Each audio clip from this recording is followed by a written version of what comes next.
మన పూర్ణిమలో కళ్యాణం కమనీయం సేల్స్ ప్రతి 15,000 రూపాయల కొనుగోలుపై కంచి కాటన్ శారీ ఉచితం.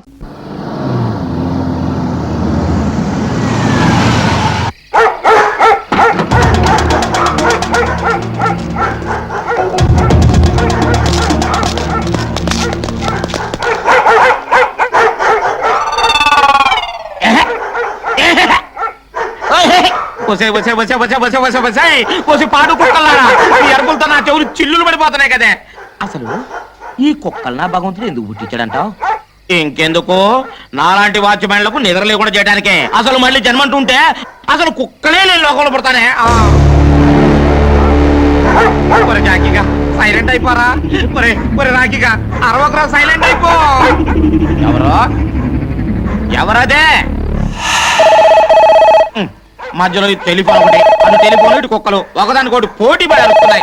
మళ్ళీ జన్మంటుంటే అసలు కుక్కలే కాదు, టెలిఫోన్ కూడా నేను లోకంలో పుడతాను. అలా ఎవరు మాట్లాడేది? నేనా? కుక్కనే. అదే వాచ్మెన్ అండి. అయ్యగారు ఊర్లో లేరు. ఎప్పుడు వస్తారు? అయ్యగారు ఎప్పుడు వస్తారు నేనంటే చెప్పగలనయ్యా? నేను బెమ్మం తాతున్నా కాలగేమని చెప్పడానికి. కమిషనర్ గిరిబాబునయ్యా. పోలీస్ కమిషనర్ గిరిబాబు గారా? నమస్కారం. నమస్కారం సార్. నమస్కారం.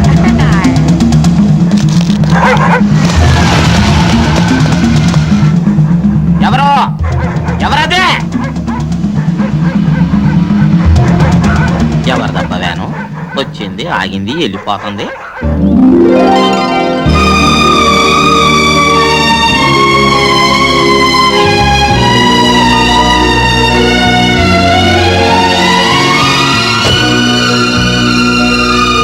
నమస్కారం అండి.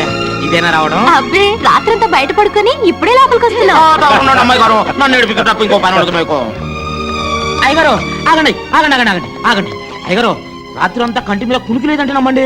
మన రాఖీ జాకీ గళ్ళు తెల్లారు ఒకటే అరవడం. వాటికి పెట్టాల్సిన మాసం నువ్వు తినేసి ఉత్తర్లో పెట్టు. అమ్మాయి గారు రాత్రిలో దొంగలు వచ్చినట్టు నాకు అనుమానం. చిచ్చి, నువ్వు ఎప్పుడు చెప్పినా ఇలాంటి కథలే చెప్తావు. అయ్యో నా మాట నిజమండి. అయ్యగారు అది కాదు. అయ్యగారు చెప్పడం మరిచిపోయాను. వేకోజామున ఒక తెల్లవాన వచ్చి మన ఇంటి ముందు ఆగిలటం కల్లారా చూశానండి. ఎవరో టూరిస్టులు అయి ఉంటారు. ఏముంటది అయ్యగారు? ఏంట్రా? చెప్పడం మర్చిపోయాను. పోలీస్ కమిషనర్ గిరిబాబు గారు ఫోన్ చేశారు. ఏం చెప్పాడు? తమరిని ఒకసారి ఫోన్ చేయమన్నారు. సరే.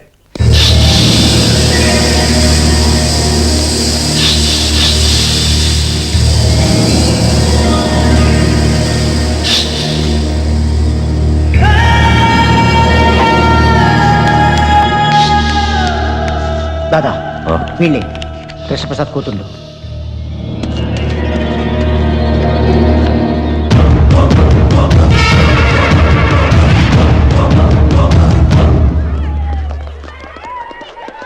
శైలు ఎక్కడే? అది ఇంకా ఎగ్జామ్ రాస్తూనే ఉంది.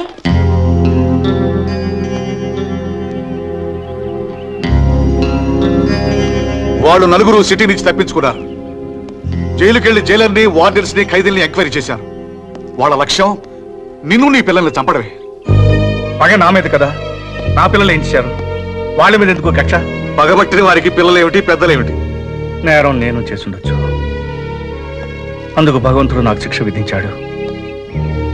నా భార్య నా కళ్ళ ముందే అనారోగ్యంతో చనిపోయింది. ఇప్పుడు నా పిల్లలు ఇప్పుడు నా పిల్లలు ఎందుకు టెన్షన్ ఫీల్ అవుతావు? ఈ పాటి పరీక్షలు అయిపోయి వెళ్ళి తీసుకుందా పదా. కమాన్. శైలు ఎలా రాసావే? Last question వదిలేసానే. ఎందుకు వదిలేసా? టైం సరిపోలేదు.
ఏంటమ్మా ఏమైంది ఏమైందమ్మా ఎవరో మమ్మల్ని చంపాలని చూడు చేశారు. అదృష్టవశాత్తు పిల్లలకి ఏ గాయం తగలేదు. భయపడకండి అమ్మా భయపడకండి.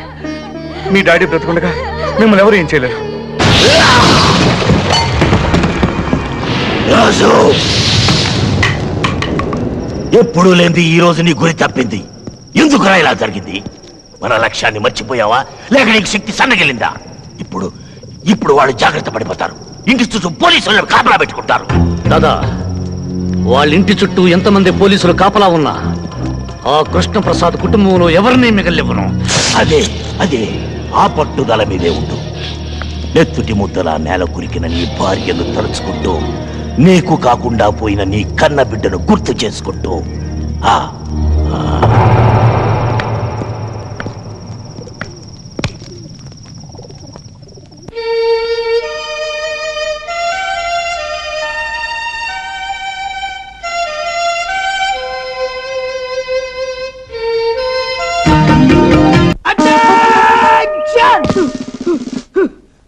మిస్టర్ 299 నువ్వు చెట్టు మిస్టర్ 169 నువ్వు పుడిచాటుకెళ్ళు. నువ్వు మాత్రం గట్టాటుకెళ్ళు. ఒరే నామాలు, నేను ఎక్కడ ఉండాలో నాకు తెలుసండి. తమరు ఎక్కడ ఉంటారో చెప్పండి. నేనా? నన్ను అడుగుతున్నావు నువ్వు? నేను మా ఇంటికి వెళ్ళిపోతాను రా. మీరు మీ ఇంటికి ఎందుకు వెళ్తారో మాకు బాగా తెలుసండి. ఎందుకురా నామాలు? ఎందుకేటండి అమ్మగారి క్యారెక్టర్ మీద తమకి డౌట్ కదండి. నువ్వా దాస్ కొడుకు కాదు? బాబాయ్ వెళ్ళ గుర్తుపట్టా బాబాయ్. అవును రే, నువ్వు చిన్నప్పుడు బస్ స్టాండ్ లో కొట్టేవాడు కదా, పోలీస్ సెట్ అయ్యావురా. భలే ప్రశ్న అడిగా బాబాయ్.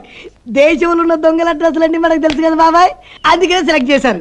అయినా దేశంలో ఈ మధ్య చిన్న చిన్న దొంగలు ఎక్కువైపోయారు బాబాయ్. అవునులే, పెద్ద పెద్ద దొంగలతో రాజకీయాల్లోకి వెళ్ళిపోయారు కదా. అమ్మా ఎవరా ladies? Stop there! Attention! Ladies బయట! అటెన్షన్! మిస్టర్ 299 నువ్వు చెట్టాటుకెళ్ళు. మిస్టర్ 169 నువ్వు పుడిచాటుకెళ్ళు. నువ్వు మాత్రం గట్టాటుకెళ్ళు. ఒరే నామాలు, నేను ఎక్కడ ఉండాలో నాకు తెలుసండి. తమరు ఎక్కడ ఉంటారో చెప్పండి. నేనా?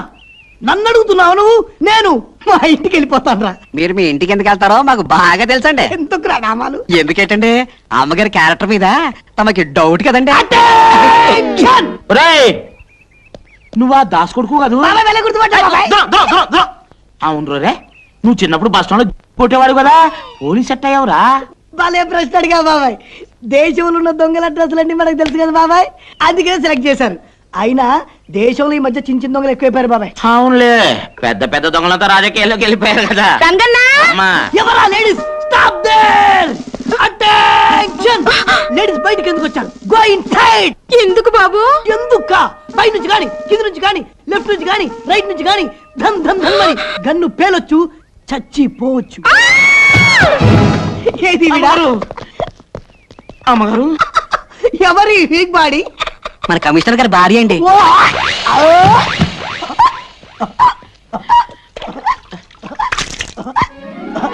లేకుండా అమ్మగారు. ఓ మోసలా.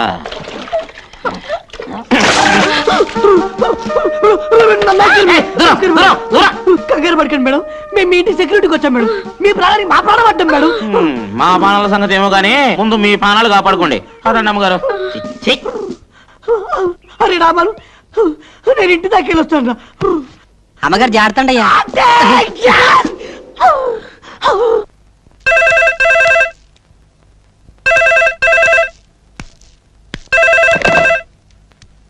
హలో, నేను రా గిరిబాబుని. వాళ్ళు ఫారెస్ట్ లో దాక్కుని ఉన్నారని నాకు ఇన్ఫర్మేషన్ వచ్చింది. వాళ్ళని నేను బయటికి తీసుకొస్తాను. కృష్ణప్రసాద్, ఆవేశానికి పోయి ప్రాణాల మీద తెచ్చుకోవద్దు. రేయ్, ధైర్యవంతుడు ఒక్కసారి మరణిస్తే పిరికివాడు ప్రతిక్షణం మరణిస్తాడురా. నేను వదిలేసింది గవర్నమెంట్ ఉద్యోగాన్ని, గుండె ధైర్యాన్ని కాదు.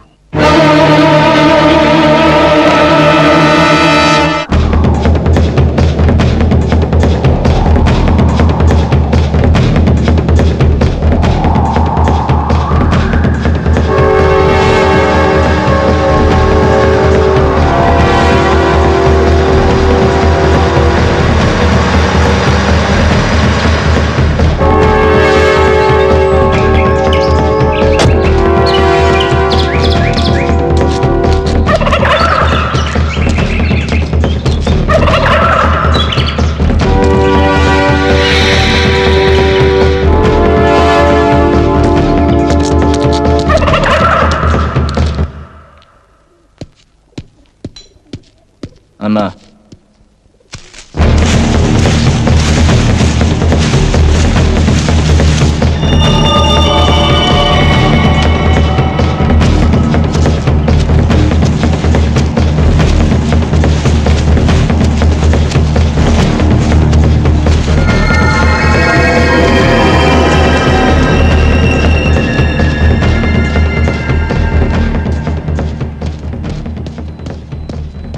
ఏంట్రా లేటు? కొండదారిలో వస్తుంటే కృష్ణప్రసాద్ హసి కట్టాడు. అతనికి దారి మళ్ళీ వచ్చేసరికి ఇంత లేట్ అయింది దాదా. వాడిది పోలీస్ బుద్ధి. తప్పకుండా నిన్ను ఫాలో అయి ఉంటాడు. మస్తాన్ వెళ్ళిపో వెళ్ళిపో. రాజు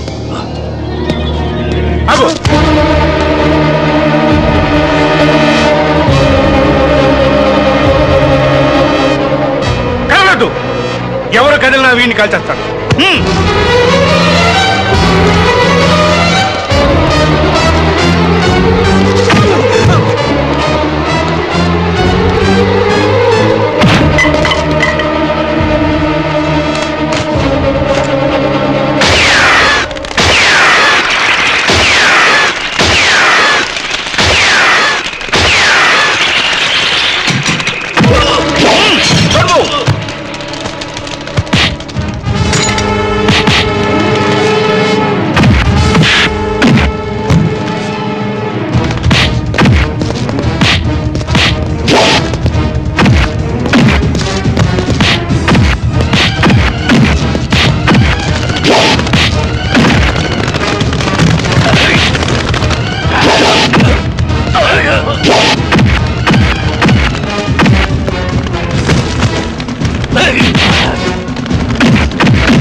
ఇప్పటికీ నిన్ను చంపే శక్తి నాకుంది, కానీ చంపను.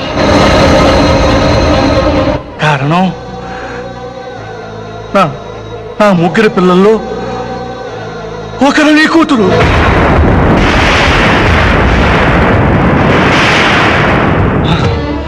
చనిపోవలసిన నీ కూతురికి ఆయుష్ పోసి ఆ దేవుడు నాకు అందించాడు. నా ప్రాయశ్చిత్తం కోసం నీ కూతురిని పెంచాను. నేను నమ్మను. ఇది నిజం కదా? నిజం.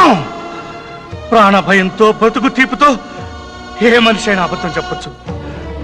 నేను చావు పొలి మేరలో ఉన్నాను. నేను చెప్పేది నిజం. నిజం.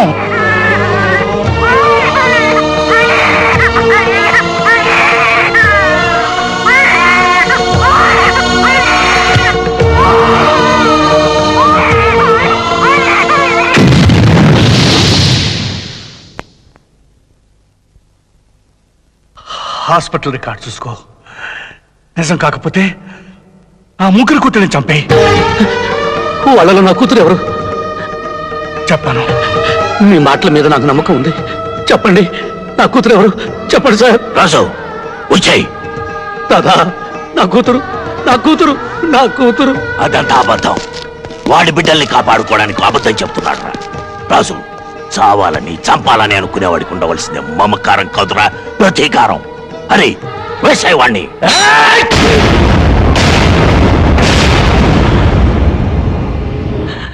నాకు నాకు నా కూతురు కావాలి. రాజు, నాకు నా కూతురు కావాలి.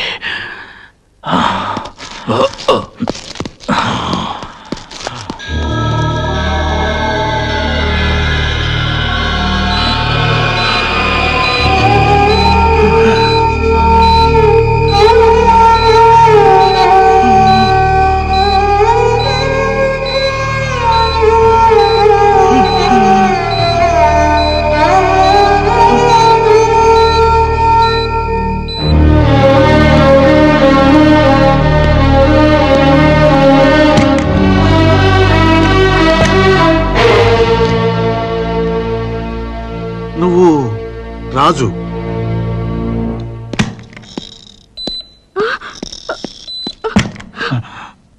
రే కృష్ణ, కృష్ణ,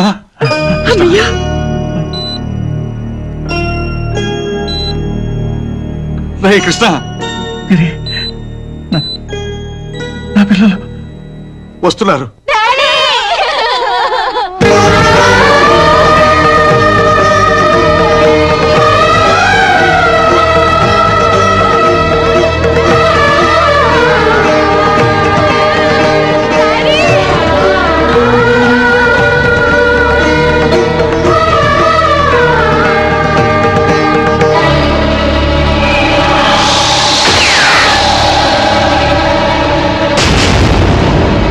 నీ మీద హత్యా ప్రయత్నం చేసింది శంకర్ దాదా ముఠాయే కదూ?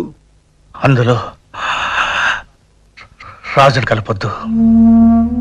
ఎన్నాళ్ళు ఆ మనసులో దాచుకున్న నిజాన్ని రాజుకు చెప్పాను. ఇప్పుడు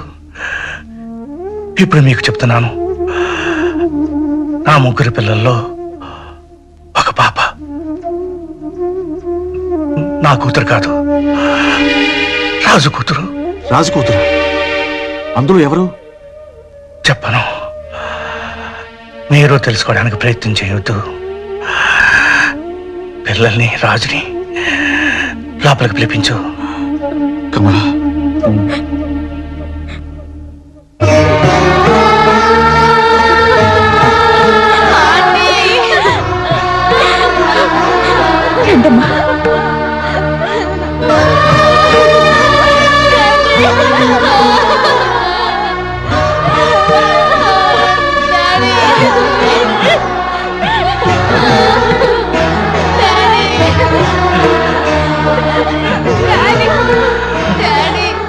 రాజు, వీళ్ళ ప్రాణాలు ఎంత భయంకరమైన వ్యక్తుల చేతుల్లో ఉన్నాయో నీకు తెలుసు. ప్రాణ సహితమైన పోలీస్ ఆఫీసర్కి అప్పచెప్పకుండా వీళ్ళని రక్షించే బాధ్యత నీకు అప్పచెప్తున్నాను. నా బిడ్డ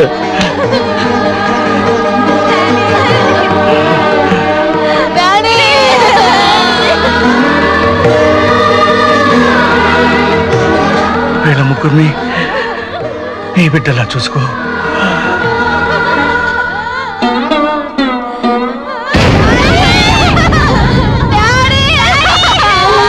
కృష్ణ,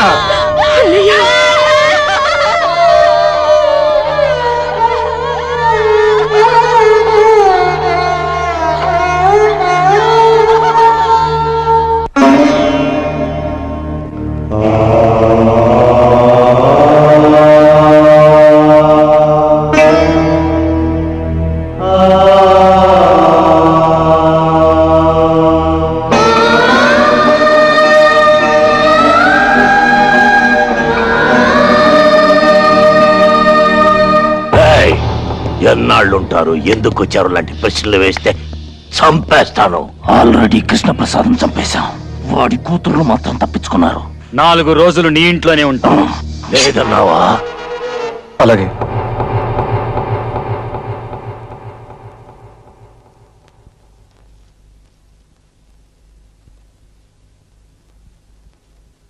మూడు రోజుల నుంచి ఇలాగే ఏడుస్తూ పడుకున్నారు. ఏదైనా తినండమ్మా. నువ్వెవరు చెప్పడానికి? నోరు మూసుకొని అవతలకు పో. అసలు ఎవరమ్మన్నా నేను లోపలికి? మిమ్మల్ని చూస్తానంటే నేనే పంపించానమ్మా. అతని ఇంట్లో నుంచి బయట పంపే. గిరిజ, ఏం మాట్లాడుతున్నావు? అతని గురించి మీ డాడీ ఏం చెప్పారో మీకు తెలుసు కదా. అసలు ఇతరే మమ్మల్ని చంపబోయారంటీ. ఇంట్లో ఉండడం ఏంటి, బయట పొమ్మనండి. బాధపడకు రాజు. బాధకు అర్థం మర్చిపోయి 14 ఏళ్ళయింది. ఆశ అనే కొత్త మాట ఇప్పుడు నా గుండెల నిండా నిండి ఉంది. నా కళ్ళు ఆశగా వెతుకుతున్నది 14 ఏళ్ల క్రితం అరిపోయిందనుకున్న నా జ్యోతిని చూడాలని. రాజు, పిల్లలు చాలా మంచోళ్ళు. వాళ్ళ నాన్న చనిపోయాడన్న బాధతో ఏదో అన్నారు. పర్వాలేదయ్యా, పిల్లలు పుట్టలేదని తల్లిదండ్రులు ఏడుస్తారు, పుట్టాక పిల్లలు ఏడిపిస్తారు. ఈ విధంగానైనా తల్లిదండ్రులకు ఏడుపు తప్పదు.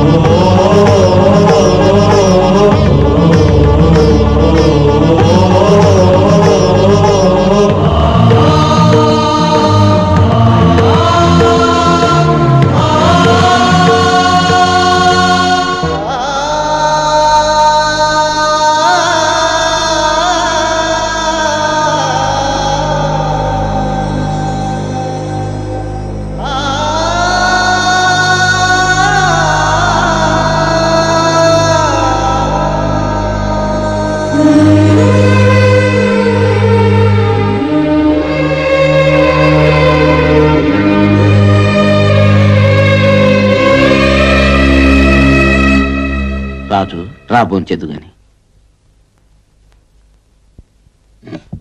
కూర్చో. రంగన్న, కుక్కని తీసుకొచ్చి టేబుల్ దగ్గర కూర్చోబెడతావేంటి? అతను ఆ కుర్చీలో కూర్చుంటే ఆ కుర్చీని ముక్కలు చేసి పొయ్యిలో పెడతాం. వద్దమ్మా, మీరు ఇక్కడే కూర్చొని తినండి. నీళ్ళల్లో పడవ ఉండాలి గాని పడవలో నీళ్లు ఉండకూడదమ్మా. నిజం, నేను కుక్కని, కుక్క పక్కనే వెళ్ళి కూర్చొని తింటాను.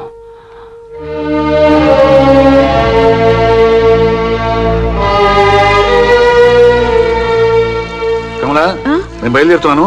పిల్లల్ని జాగ్రత్తగా చూసుకో. అలాగేనండి. మీరు ఇంట్లోనే ఉండనమ్మా. ఎలా అంకుల్? ఎల్లుండి ప్రాక్టికల్ ఎగ్జామ్స్ ఉన్నాయి కదా. ఆ రోజున ఎక్కువ పోలీస్ ఫోర్స్ పెట్టిస్తాగా.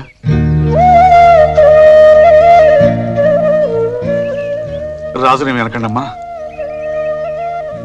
వీళ్ళకి కొంచెం అర్థాలు చెప్పు. పంతాలే పోతే ప్రాణాలే పోతాయి. అమ్మగారు, నేనేం పడిపోనులేండి. అన్నయ్య చావు కళ్ళారా చూశాక నాకు చావు భయమే పోయింది. రాజు, నువ్వు ఉన్నావన్న ధైర్యంతో పెడుతున్నాను. వెళ్ళిరండి సార్. జైలు నుంచి వీళ్ళని చంపాలని వచ్చాను, కానీ ఇప్పుడు బ్రతకాలని, వాళ్ళను బ్రతికించాలని ఉంది. పిల్లల ఆవేశం లేదు అన్నారని కోపం తెచ్చుకోవద్దు. వాళ్ళు కరెక్ట్ గానే అన్నారు సార్. ఇన్ని వేల మృగాల్లో విశ్వాసం ఉన్నది కుక్కకే. నా బిడ్డల్ని నేను కుక్కలా కాపలా కాస్తాను. మీరు వెళ్ళండి.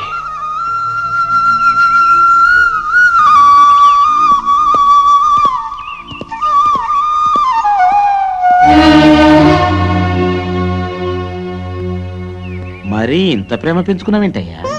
ప్రాణం పోసుకున్న 10 నెలల వరకు అమ్మకుడిపై ప్రపంచం అనుకున్న మనిషి పుట్టాక ఈ ప్రపంచం మొత్తం చాలదంటాడు. కానీ ఇప్పుడు నాకు వాళ్ళు ముగ్గురే ప్రపంచం. కుక్కలు లేని చోట, ఫోన్లు లేని చోట బతకగలం గాని నీలాంటి మంచులు లేని చోట మాత్రం బతకలేం రాజు.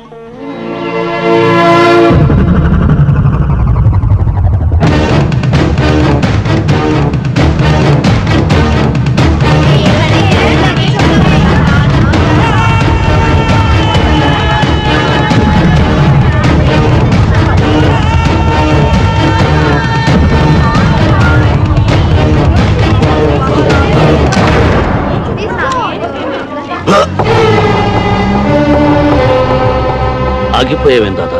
కల్చు. నువ్వు నా బిడ్డవి గనక ఆగిపోయాను. అందులో నా బిడ్డుంది గనుక నేను రక్షించుకున్నాను. చచ్చిన ఆ కృష్ణప్రసాద్ మేధావిరా. వాడి కూతుళ్ళని కాపాడుకోవడం కోసం నిన్నిలా నమ్మించాడు. నిజానికి వాళ్లలో నీ కూతురు లేదురా. చనిపోయేవాడు చనిపోతూ బ్రతికించేది ఒక్క నిజాన్నే. నీ పిచ్చి నమ్మకాన్ని నమ్మకపోయినా నీ మాటను నిన్ను నమ్ముతాను. అందులో నీ కూతురెవరో చెప్పు, దాన్ని మాత్రం విడిచిపెడతాను. ఆ ముగ్గురు నా బిడ్డలే. మిగతా ఇద్దరిని నువ్వు కనలేదు కదరా. నన్ను మాత్రం నువ్వు కన్నావా? కనకపోయినా కన్న తండ్రి కంటే ఎక్కువగా ప్రేమించాను, పెంచానురా. ఆ ప్రేమని నేను పంచుతున్నాను. వాళ్ళ కోసమే జీవిస్తున్నాను. దాదా, వాళ్ళకి అపకారం తలపెడితే ఈసారి నువ్వు తండ్రివని కూడా మర్చిపోతాను. మర్యాదగా ఇక్కడి నుంచి వెళ్ళిపో. వెళ్ళకపోతే చంపేస్తావా? ఒరేయ్, వాడు ఏ పాపం తెలియని నా పిల్లల్ని చంపాడురా. నువ్వు ప్రాణానికి ప్రాణంగా చూసుకునే నీ భార్యని బలి చేసుకున్నాడురా. నిన్ను పెంచి పెద్ద చేసి రుణం తీర్చుకున్న నీ తల్లిని నెత్తుటి మడుగుల్లో దొల్లించిన కసాయివాడురా వాడు. ఇదంతా ఎలా మర్చిపోయావురా?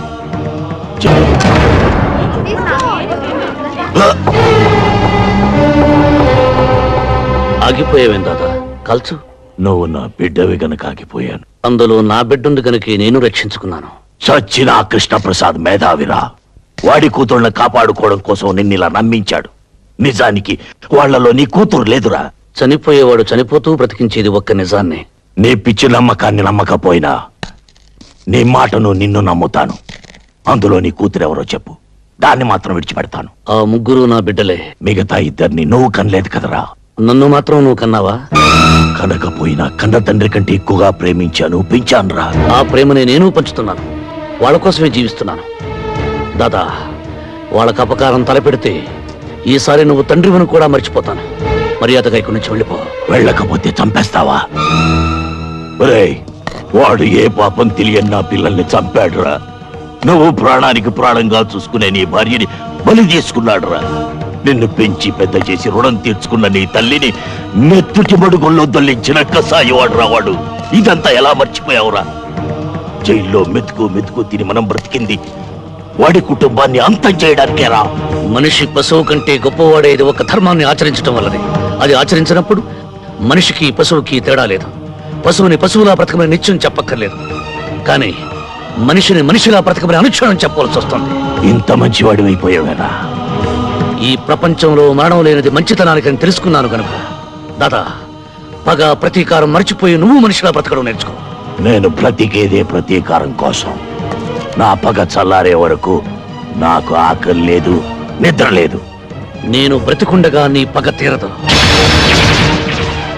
అంటే నీకు నాకు మధ్య ప్రతీకారానికి మమకారానికి యుద్ధం జరగబోతోందా? ప్రతీకారం మనుషుల్ని చంపుతుంది, మమకారం మనిషిని మహాత్ముని చేస్తుంది. నువ్వు ప్రాణం తీసి యమధర్మరాజు అవుతావు, జీవం పోసి బ్రహ్మదేవుడు అవుతావు. నువ్వే తెలుసుకో దాదా.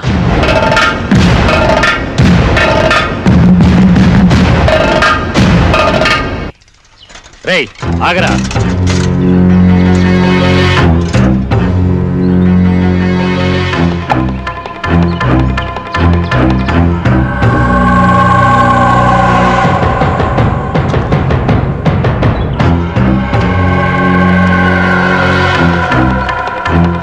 రేయ్, మర్యాదగా వెళ్ళి ఆ కృష్ణప్రసాద్ గారి ఇంట్లో ఇచ్చిరా.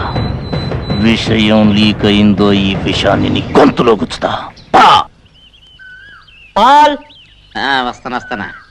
లేకండి అయ్యా, తెల్లారి చాలాసేపు అయింది.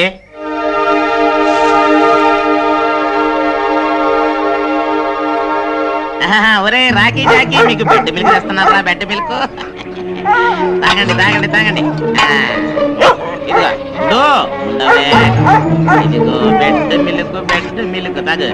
నువ్వు తాగమ్మా, నువ్వు తాగు. తాగి తెల్లారులు రా చెవులు తూటుకురు కానీ తాగండి. నన్ను తాగండి. జీతాలు తీసుకునే వాళ్ళేమో దున్నపోతుల్లాగా పడుకున్నారు. కంటి మీద కునుకు లేకుండా కాపలాగా నిన్నేమో వాళ్ళు ఇంకా ఖైదీగానే చూస్తున్నారు. ఖైదీనే నేనే కాదు, ప్రతి మనిషి ఖైదీనే. తల్లి కడుపులో 9 నెలలు ఖైదీ, పుట్టాక తల్లి ఒడిలో ఖైదీ, పెరిగాక ప్రేయసి గుండెలో ఖైదీ, పెళ్ళయ్యాక భార్యకి జీవిత ఖైదీ, చనిపోయాక కాలి బొటన వేలకు సంకెళ్ళు వేసుకుని ఖైదీగానే స్వర్గం అనే సబ్ జైలుకు, నరకం అనే సెంట్రల్ జైలుకు బదిలీ అయిపోతాడు. అందుకని నేను ఖైదీని. అయ్యి బాబోయ్, ఎంత గొప్పగా చెప్పారు. అయితే నేను ఇప్పటి నుంచి నన్ను రాజు అని పిలవను, ఖైదీ గారు అని పిలుస్తాను. ఇక్కడ ఉండు, ఏడేడి కాపాడుకొస్తాను. ఇదిగో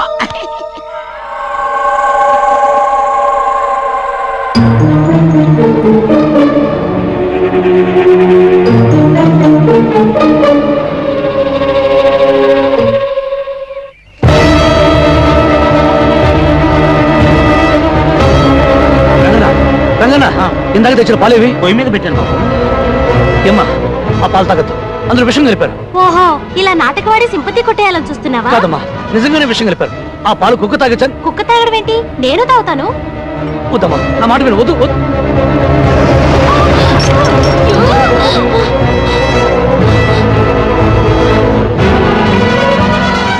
డ్రామాలు ఆడుతున్నాడు ఆంటీ. విషయం అయితే ఈ పాటి చావాలి కదా. ఆంటీ నా మాట విని రాసుకెళ్ళి బయటికి పంపించేయండి. ఇవాళ పాలలో విషం ఉంది తాగొద్దంటాడు, రేపు అన్నం తినద్దు మంచినీళ్ళు కూడా తాగొద్దంటాడు.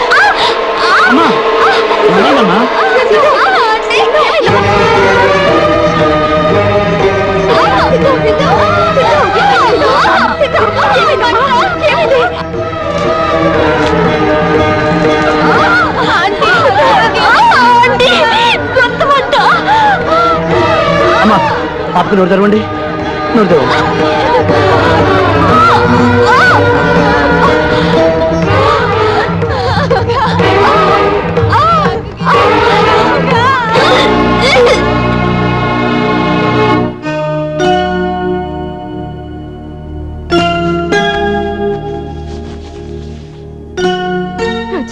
కాసేపు విశ్రాంతి తీసుకునివ్వండి.